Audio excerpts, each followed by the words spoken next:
Welcome back, builders, to another feature showcase for Highrise City.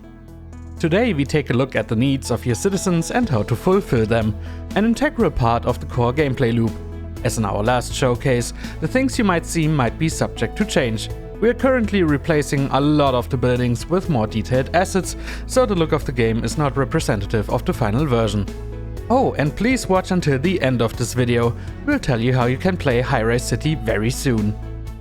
In the first episode, we established that buildings require resources in order to be constructed. But those materials are not the only goods you need to manufacture to keep your city growing. People living in your metropolis expect you to provide them with anything they need to live a happy life. Otherwise, they will leave. The happier they are, the more money you'll get from them purchasing your goods. Higher satisfaction also means that they'll use all available living space. Try making your citizens happy instead of endlessly building new apartments. So let's break it down.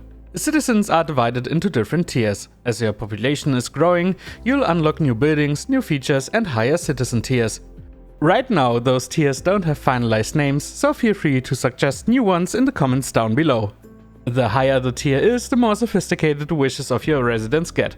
Tier 1 citizens are easily satisfied. All they need is some fish, vegetables, and fruits. So just drop a farm, build a carrier service in its vicinity, and you're almost halfway there. For now, we'll not look at their needs when it comes to services, just to keep things simple. That's something we'll detail in the next episode. Looking at the second tier of residents, things get a bit more tricky, as they have additional needs besides the basic goods for Tier 1 citizens. Fish, fruits, and vegetables are produced, or caught, and will immediately be picked up by carriers. Compare that to the production chain of bakery products, for example, which is a bit more elaborate. You'll need to harvest wheat on a farm, process it into flour in a mill, and then transport it to the bakery to be turned into bread. And that's just one of the goods Tier 2 citizens want. In order to provide them with textiles, you first need to place a cotton farm and process the produce in a textile factory. Just for the sake of completion, to fully make your Tier 2 citizens happy, they need furniture created in factories that require wood for production and spices, which can only be acquired via trading. You don't need to fully supply each good to make your citizens happy. Depending on the selected difficulty options at the start of the game, a decent supply of some commodities might be enough. To put it simply, your main goal is to get more citizens into your metropolis and fulfill their needs to earn as much as you can. The higher their tier is, the more money you'll get if you make them happy. Different resources have various effects on the satisfaction of your residents, some more impactful than others. More available commodities result in more consumption by your citizens and therefore in more money generated.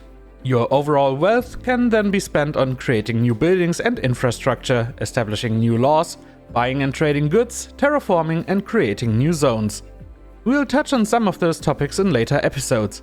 And don't forget, inhabitants purchasing goods and the taxes they pay are two different capital movements, both increasing your general funds. When expanding your city, keep in mind that higher tiers of citizens sometimes also want access to basic goods. Remember to upscale those production chains with the growth of your city. Since we are talking about the needs of your future citizens, let's also touch on offices real quick. Most of the industry buildings, such as all the ones we talked about in this video, need offices to function properly. These will be located in these shiny skyscrapers you already know from the last episode, which now have an updated model for higher tiers, by the way. Think of them as a resource too, since they provide your citizens with a place to work, which in return ensures that all industry buildings are able to keep up their production, and they will help you, as the mayor, to make some money with their due rent. Two more things before we go though. In the beginning we promised you a way to get your hands on Highrise City very soon. During Gamescom we'll host a demo that includes the very first steps of the game, so keep an eye on our Steam page between the 25th and 29th of August. Though if you ask nicely, we might be persuaded to leave it on Steam for a few more days. And while you're on the Steam page, please make sure to wishlist the game, it really helps a lot. Also, as we said earlier in the video, we still have not decided on the final names for our citizen tiers. If you have any suggestions on how we should name them, please drop a comment below this video or join the discussion on our Discord server. And with that, we wish you tons of fun with the upcoming demo. Thanks for watching and see you soon, builders!